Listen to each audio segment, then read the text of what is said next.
Keseruan pentas Peppermoon Puppet ini tidak hadir di atas panggung, melainkan melalui aplikasi percakapan WhatsApp. Para penggemar bisa memesan cerita dengan memberi satu kata, lalu para seniman Peppermoon Puppet menjahit kata tersebut menjadi cerita. Karena itulah, pentas teater kertas lewat WhatsApp ini disebut storyteller atau penjahit cerita. Gelombang pertama terjahit 30 cerita yang sudah disebar ke penggemar. Para penggemar yang ingin memesan cerita dan melihat pementasan cukup merogoh kocek Rp100.000. Kreasi ini berangkat dari situasi yang dihadapi para seniman Peppermoon Puppet akibat wabah virus corona. Mereka tidak bisa berpentas secara langsung, padahal setiap tahun mereka rutin berpentas, tidak hanya di dalam negeri tapi sampai ke mancanegara. Maria Tri tak patah semangat. Ia dan kelima kawannya terus berkreasi di bengkel yang berlokasi di Kasihan, Bantul, Yogyakarta. Rencananya storyteller akan dilanjutkan ke gelombang kedua. "Ah, kok jadinya begini?" Gitu juga ada. Tapi juga ada yang sampai, "Ya ampun aku nangis ya ini ngelihatnya parah, ini kayak kena banget sekarang kondisiku lagi begini." Gitu juga ada gitu. Jadi karena kan kami ngoplos temanya juga mereka tidak tahu yang tema yang dioplos apa aja kan Mas, gitu. Jadi, ya surprise memang buat mereka gitu. Kayak kayak kayak beli apa yang terus mereka buka, mereka jauh gitu, apa tuh beda atau malah justru lebih dari duga ekspektasi mereka gitu. Itu sih seru sih, asik. Tatap matamu. Dari Yogyakarta kita beranjak ke Malang. Musisi indie Ihsan Scooter tengah sibuk mempersiapkan album ke-13 yang akan dirilis setelah Lebaran.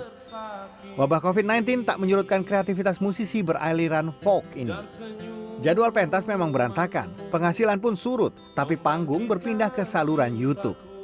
Setiap Sabtu sore Ihsan tampil membawakan lagu-lagu dari setiap albumnya. Ratusan kawan cerdas, fans Ihsan Scooter, menikmati nyanyian dari lokasi masing-masing. Penghasilan Ihsan kini praktis ditopang dari hasil kolaborasi dengan pihak lain, termasuk sejumlah pendapatan dari platform daring. Masalah kegelisahan ini sama apa yang saya rasakan, dirasakan sesama musisi lainnya itu. Ciserandi, Ciser Tanap, Ipang Lasubar, di rata-rata semua performer gitu merasakan hal yang sama. Cuma alhamdulillah kita